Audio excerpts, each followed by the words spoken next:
I just got attracted to his personality profile and his handsome look, handsome personality and all of that. I got attracted to him.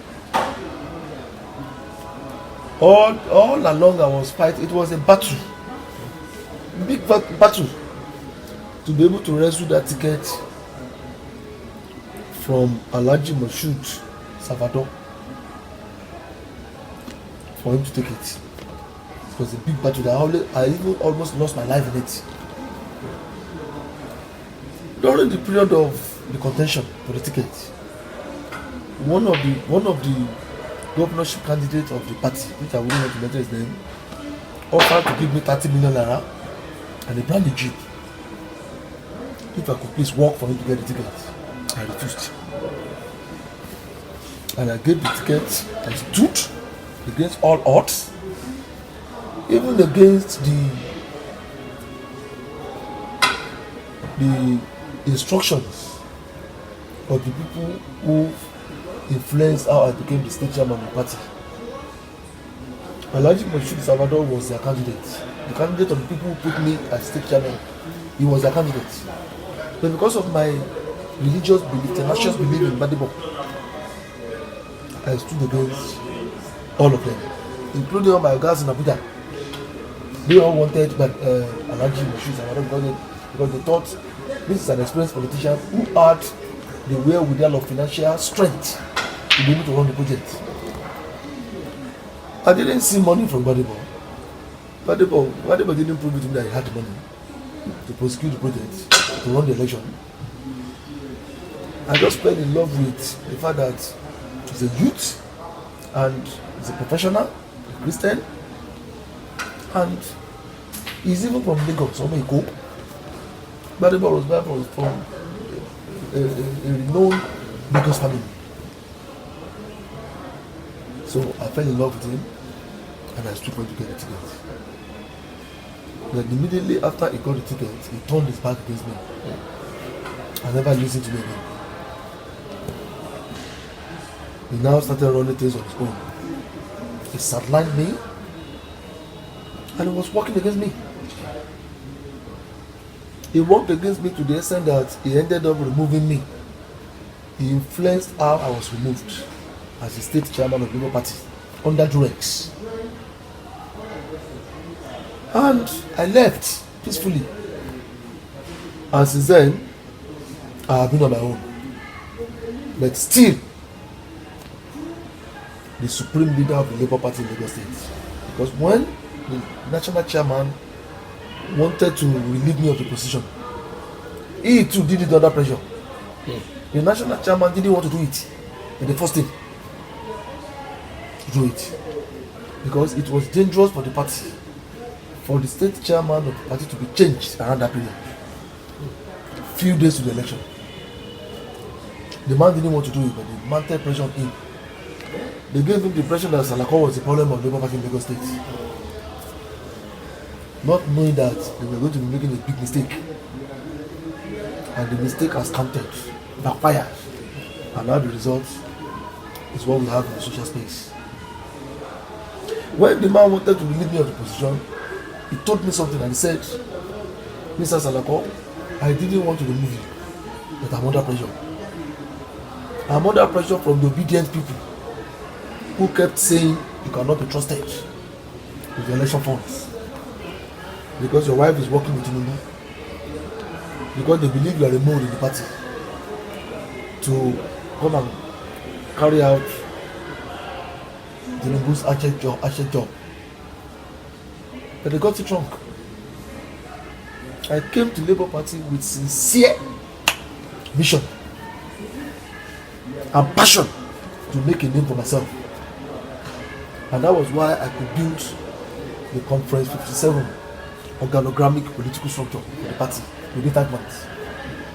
Something that took APC about 24 years to build. I built it in 5 months with my people. Hardworkingly did it. And it is that structure that I left behind when I stepped aside a few weeks ago. I stepped aside recently. under the excuse that Salako, you are going for your own election.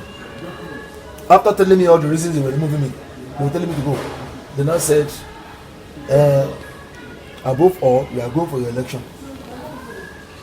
When the constitution of our party says you can hold an executive position in the party and still contest an election if you want. Some of my guys are holding positions in the party and they still contested in the next election.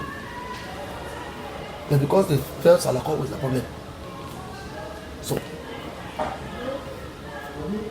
they use the excuse of the fact that my wife was working for Ashwaju, and why would I be the state chairman of the Labour Party and my wife will be working for another presidential candidate? And I will see, and I want them to believe me, to trust me. They said no. And they won't be able to trust me with anything. And they didn't trust me with anything. So I didn't gain anything as a state chairman of the Labour Party. So I left. But the Rose never didn't do well to me. He betrayed me. When I was leaving, the national chairman said, Salako, you have done so well. You have worked so hard for the party. We saw your work. I don't want you to resign. I don't want you to go. You are still part of the system. What I'm going to do is to show you that I'm still retaining you in the system. I don't want you to go.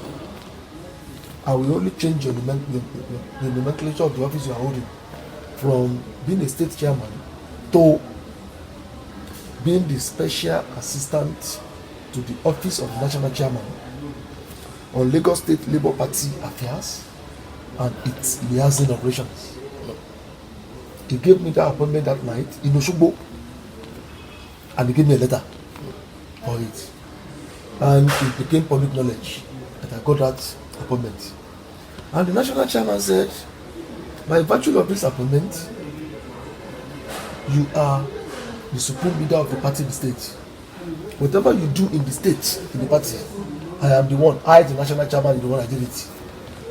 So you are more or less like the national chairman of the party in charge of Lagos State Labour Party operations. I was happy. I left. And he also told me, he said, appoint someone you want and I'll approve it. And that was when I personally appointed Dayo Ekom. She was in Osogbo that day too. And she was part of those who went to orchestrate my removal. I met them there. But because of my love for her, we have been very close on the platform. I appointed her.